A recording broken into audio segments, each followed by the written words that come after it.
So this is very, very much overdue, but I wanted to do a mid-year reading journal flip through. So I'm going to give updates on all my yearly pages and flip through all my journal pages from January through June. All right, let's get right into it. Except first, I would just like to show before I open this bad boy up how bulky this thing already is.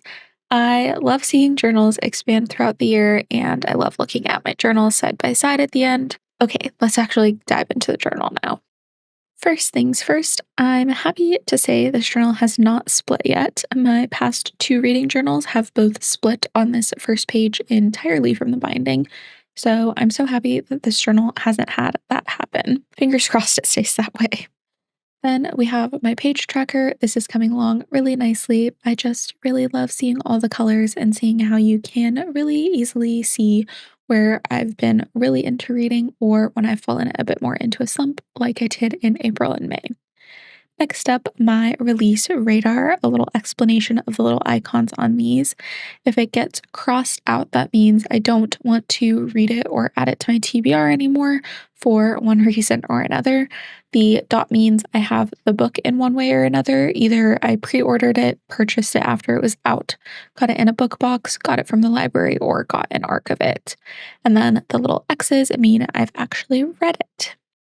Next, we have my book tracker. I reached here by the end of June, which is 36 books, which is exactly halfway through my official reading goal for the year, even though I added a few more spaces for buffer in here since I went a bit over last year. Everything past this point is from July, August, and September. Next, we have my book bracket, which I haven't filled in at all yet. I'm going to go in and fill out the whole thing all at once at the end of the year. Here we have my 25 in 2025, which I already know I won't be able to complete by the end of the year.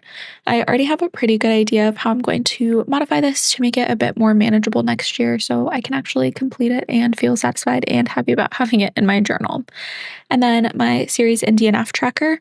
For series, I've finished 3 series this year so far, started 5 series, and decided to discontinue 1 series. For the DNFs, I've been including soft and hard DNFs here, which I think maybe I should have just put hard DNFs here because the soft DNFs will be coming back at some point, and I don't know that they really fit in the graveyard, but oh well. 3 of these are hard DNFs and 3 are soft from when I was in the peak of my reading slump in the spring.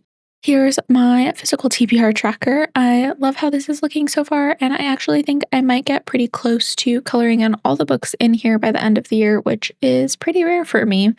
I'm almost out of space in my library savings tracker, which also happened last year, so I may have to add a little Dutch door kind of thing at the top of this pretty soon and give it maybe a page and a half or 2 pages in my future reading journals.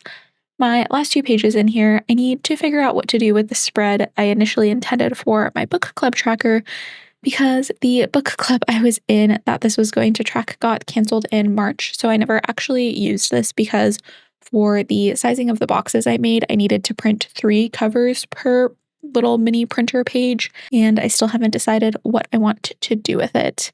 Maybe I'll use this to continue the library savings, but I don't really want to have it be on like 2 pages that you can't see at once, so I don't really know. Please let me know if you have any ideas for covering this one up. And lastly, my traveling book club spread. This isn't really changing except me adding in my readings as I get the various books, so not too much to update there. And now we get to move into the monthly spreads and book pages. I've talked about most of this stuff in videos except when I took my break from my reading slump, so I'll just flip through all of these and leave you to listen to some chill music unless I have anything specific I want to point out. So enjoy. Obviously, we're starting off with my January books, and this is before I changed the calendar page to what I'm using now, which I did about halfway through the year. So most of these calendar pages look a little different from what I'm using now.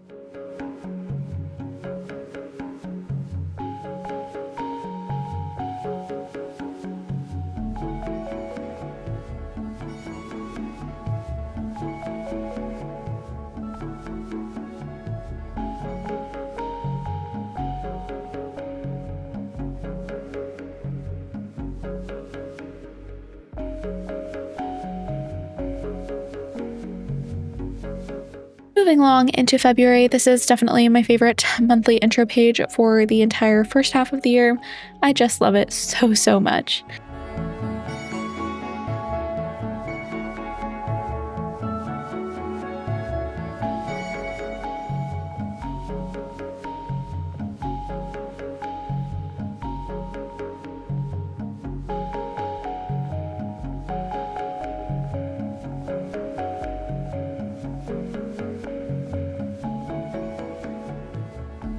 Getting into March, if you watched my March setup, I originally didn't have a background color and it looked a little bit sad, but I did end up going in with this purple mauve-y kind of background, and I think that that really tied this page together.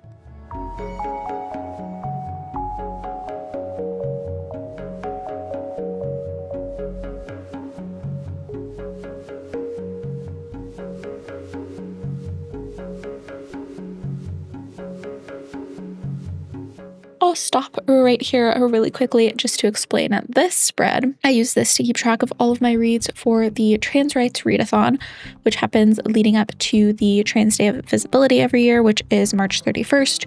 So the rest of my reads for the month were for this readathon. So this was kind of my designator between the books that I'd read earlier in the month and the books that I read for the readathon. That also was extended from a week to 10 days this year. For the readathon, I track how many books I start and finish each day and how many pages I read, and I calculate my donations that I do for the readathon based off of all of that info.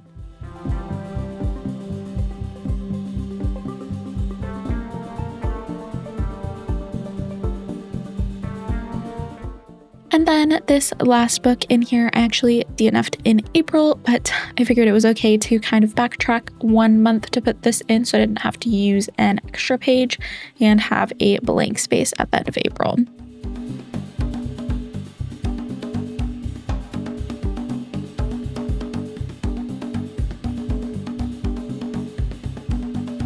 Moving into April, my light inspiration for this month was the Death card, hence the skeletal hands and pomegranate.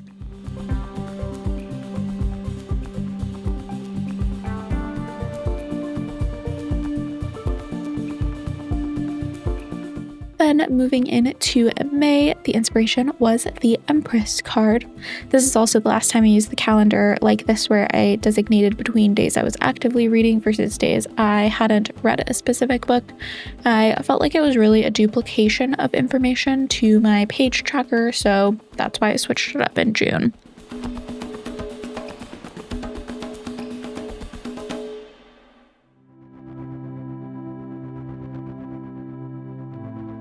Then moving into the last month for this video, June was based off of The Fool, and you can also see my calendar page doesn't have any of the dashes anymore, so this calendar is now only tracking how long it takes me to finish or decide to DNF each book I'm reading.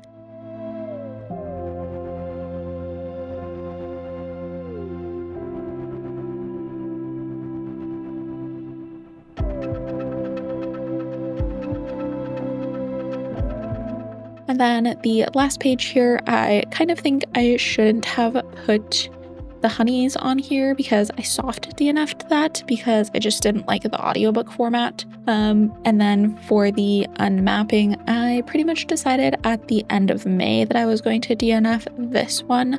But since I didn't have an extra page in May, I stuck it in here. And with that, we've reached the end of the first 6 months of my reading journal for this year. I know this is very, very late, but since I took a bit of a break from posting videos because I was in an awful reading slump, I wanted to make sure I got this one posted so y'all could see the book pages and monthly intros from that time period. I'll definitely be posting a full flip through of everything in this journal at the end of the year as well, but I hope you enjoyed. Thanks for watching, and I'll see you again in my next one.